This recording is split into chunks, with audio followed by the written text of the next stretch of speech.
Hello everybody.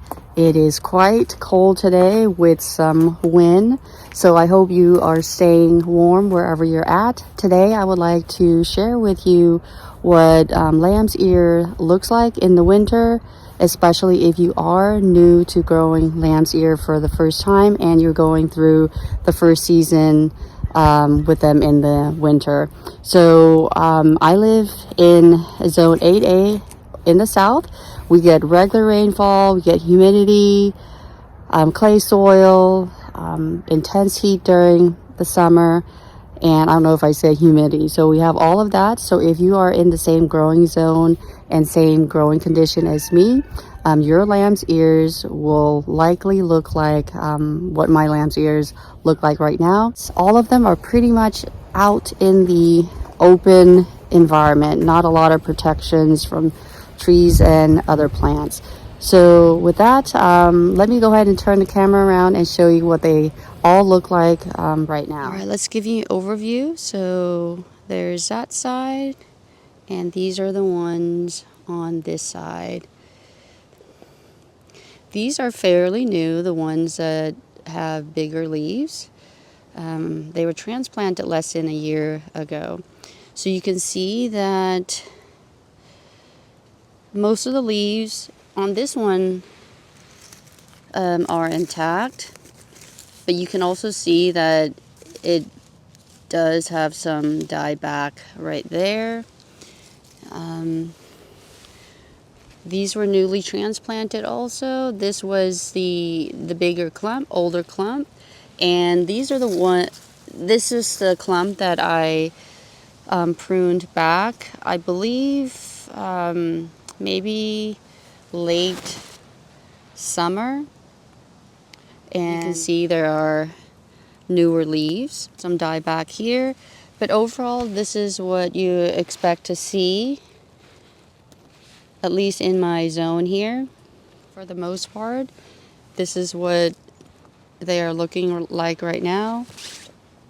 I do consider them a tender evergreen in my zone here.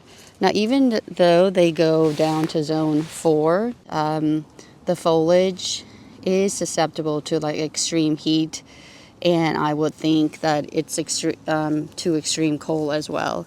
So, and believe it or not, we are expected to get some kind of snow this Friday. It's kind of nice sometimes to have a little bit of snow, like not the, like the deep, heavy snow. So looking forward to that, and looking forward to see how these guys will do in the snow as well. If we come over to this side, we were around there. So now we're here. You can see pretty much the same thing. Some dieback.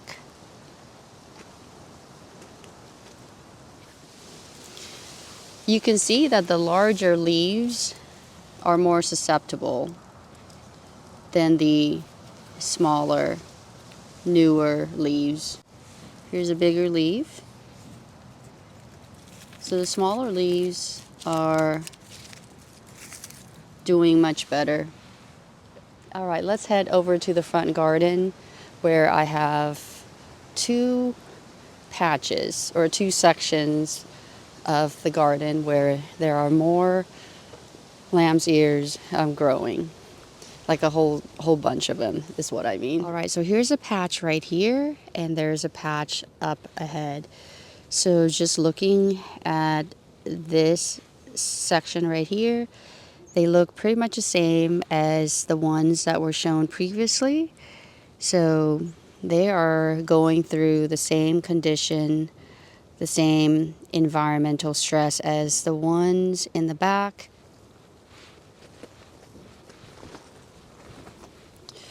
There, and then same thing over here.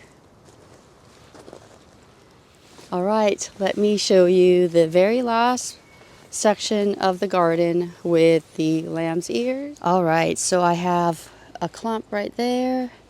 There's one right there, and there's one up above or farther back from our angle, that is. And you can see that there is some dieback, or there are some diebacks. And I noticed that these patches, they tend to look greener.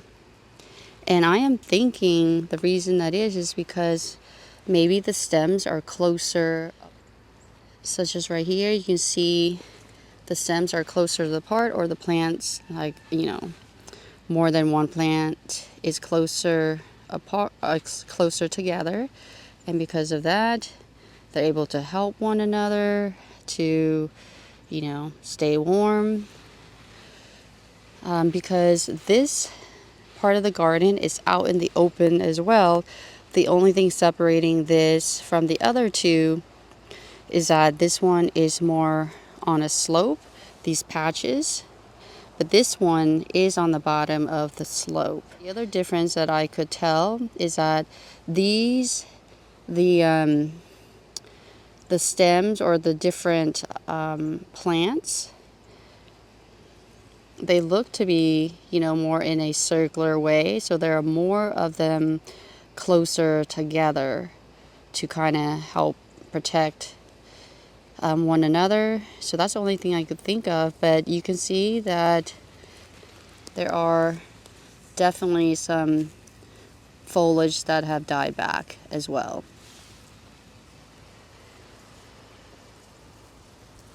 Let's look at the other two patches.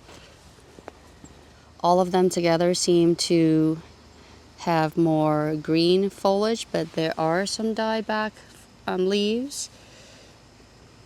And again, the different stems are kind of grouped together pretty good, so they're kind of maybe protecting one another.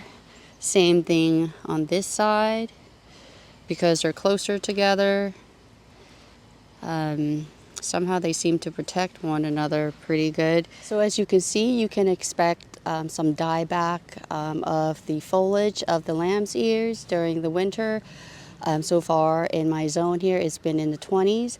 And remember that it goes down to zone 4. So even if the foliage dies back on the top, the plant is still alive. And it should come back for you in the spring. So in my zone here, again, I consider it more of a tender evergreen, because the foliage still stays green for a good bit of it. And right now you can still see that most of the foliage is still looking really good. I am not going to be doing anything to the foliage, the dieback foliage, just leaving them there and just clean up during the spring to have them get a fresh start. And believe it or not, if you have been watching some of my other videos, you know that all these lamb's ears came from one plant. If you were to plant in the spring, by the fall you should have enough lamb's ears to divide and just kind of transplant them to different parts of your garden that you would like. And they should do well for you. At least in my zone here, they've always done well.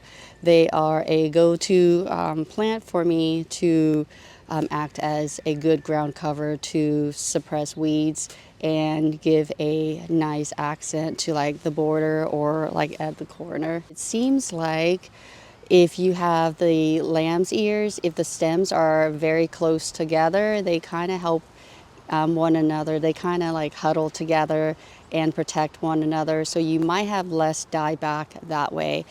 Versus, if you have like plants farther apart. Now mine, I did prune a lot of them back, so that might be the reason why some of the other patches are farther apart, or the plants are farther apart. Well, I think that is it for this video. I hope you found it enjoyable and helpful, and I hope you are staying warm. And until my next video, take care and bye for now. It's me, the Mario. Thank you so much for watching this video. Please make sure to like and subscribe and ring the notification bell so that way you don't miss out on any more content.